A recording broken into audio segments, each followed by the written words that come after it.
BDR বিদ্রোহ নিয়ে আইনজীবী তানিয়া আমিরের বক্তব্য বিভ্রান্তিকর এবং রাজনৈতিক উদ্দেশ্য প্রণোদিত বলে মন্তব্য করেছেন প্রধান উপদেষ্টার প্রেস উইং। বুধবার নিজেদের verified Facebook page CA press wing ফ্যাক্টসে এক বিবৃতিতে একথা বলা হয়েছে।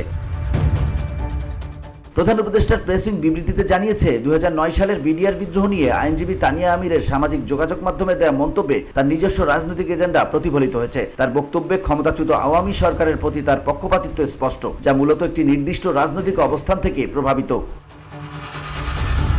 প্রেস উইং বর্বরচিত এই হত্যাকাণ্ডের পেছনের সত্য উদ্ঘাটনে অন্তর্বর্তী সরকারের গৃহীত উদ্যোগগুলো উপস্থাপন করে। উদ্যোগগুলো হচ্ছে তদন্ত কমিশনের উদ্যোগ। 2009 সালের বিডিআর বিদ্রোহের ঘটনায় অনুসন্ধান চালাতে 2024 সালের 22 ডিসেম্বর সরকার একটি 7 সদস্য বিশিষ্ট স্বাধীন জাতীয় তদন্ত কমিশন গঠন করে। এই কমিশনের নেতৃত্ব দিচ্ছেন অবসরপ্রাপ্ত major general ALM Fazlur Rahman. Commission ইতিমধ্যে প্রায় 37 জনের সাক্ষ্য গ্রহণ করেছে। প্রয়োজন হলে তৎকালীন প্রধানমন্ত্রী শেখ হাসিনা এবং সাবেক সেনাপ্রধান মইনিউ আহমেদকেও জিজ্ঞাসাবাদের পরিকল্পনা রয়েছে বলে কমিশন সূত্রে জানা গেছে। গণবিজ্ঞপ্তি ও তথ্য সংগ্রহ। 2025 সালের 18 এপ্রিল কমিশন একটি গণবিজ্ঞপ্তি দিয়ে সবাইকে নির্ভরযোগ্য তথ্য জমা দেওয়ার আহ্বান জানায়। গোপনীয়তা রক্ষার প্রতিশ্রুতিও দেয়া হয়।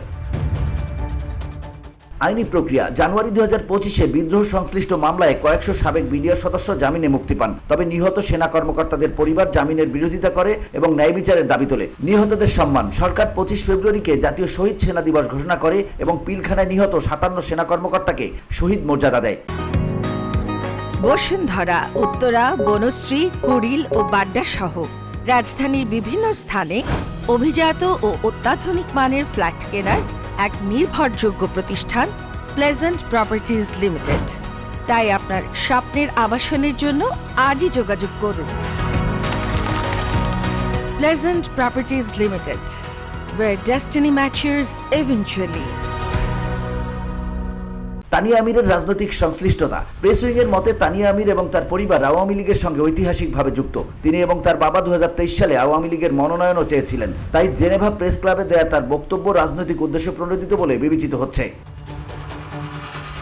বিবৃতিতে আরো বলা হয়েছে, তানিয়া আমিরের বক্তব্যে কোনো নতুন প্রমাণ নেই, বরং পুরনো বিরোধী দাবিগুলোর পুনরাবৃত্তি করা হয়েছে। সরকার ঘটনাটির স্বচ্ছ তদন্ত করছে এবং প্রকৃত সত্য উদ্ঘাটনের প্রতিশ্রুতিবদ্ধ।